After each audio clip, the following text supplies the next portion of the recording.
What I'm hearing is you want to get out. You want to get out of the city. You want to get out of this system. You're feeling under pressure. You're feeling pressurized. You're feeling suppressed. You're feeling bombarded, and you feel unable to make the kind of big change that you want to make. So you know it's not working. You just don't know how to get out of it and how to move on. Well, I'm going to try and break it down to 3 things that you can start off with. Now, I appreciate that for some of you, it means that, for some of you, you have dependency, people that depend on you, that making you feel like you can't move on. You've got these obligations, you've got these commitments to other people.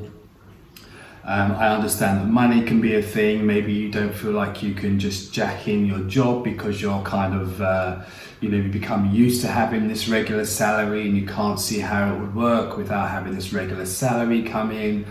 Or it's just that you just find it impossible to look for the reasons why it would work, and you're stuck in this kind of pattern of just coming up with all the reasons why it wouldn't work and all the things that are stopping you, and they're all keeping you stagnant in that same place. So I'm not going to tell anyone to quit their job. I'm not going to tell anyone just to book a one-way ticket anywhere, but what I'm going to suggest is that you just start.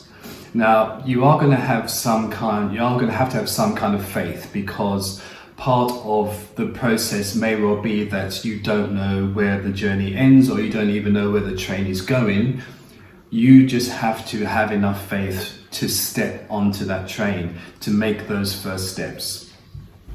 So what I'm going to suggest is, number 1, the fear mongering that's holding you back, whether it's subtle, overt, you need to put an end to that. And you can definitely put an end to your exposure to the fear mongering. So I'm talking about largely mainstream news, and also the insidious ways. I mean, no one kind of sits down to watch news on the TV anymore, but it's more like the insidious ways where you get a news feed on your phone and you maybe just go to check your emails, and suddenly you find out there's this really horrible story going on in the world that takes all your attention, and suddenly you're focused and you're drawn into that negative energy and low vibration. So the first step is to try and eradicate, if you can, make a big step, why not? Eradicate your exposure to all of that fear mongering.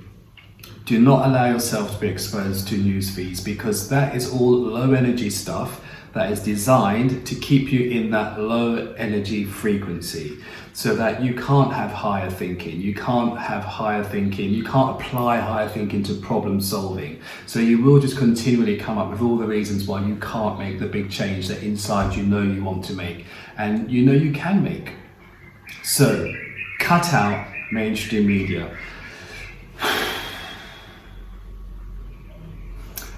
The second thing involves a shift in your mindset, and it's about negative talk. And I have brought up negative talk many times, because it's one of these, maybe I would say insidious, because you don't always know that it's happening, or you don't always know when it's going to start to happen, so you just kind of let it run over. But be very aware of the thoughts and the words that you say to yourself, the language that you use when you speak to yourself. And if you're using negative terms, stop it right there.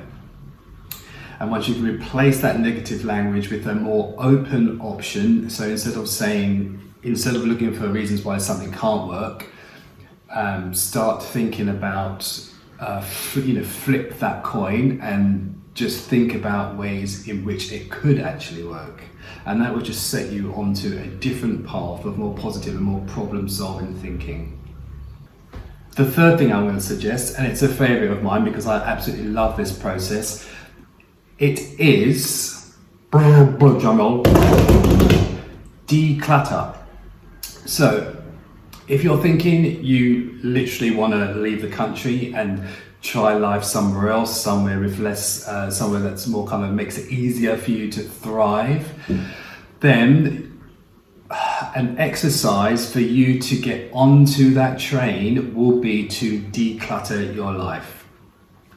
Now, if you're a property owner and you have a house full of stuff, especially for those of you that have stuff in storage. Now, I know a lot of people have stuff in storage just in case. Get rid of the storage. Get rid of everything you don't need. Sell stuff. Just imagine that you were going to travel the world with a backpack, and what would you be able to take on your backpack?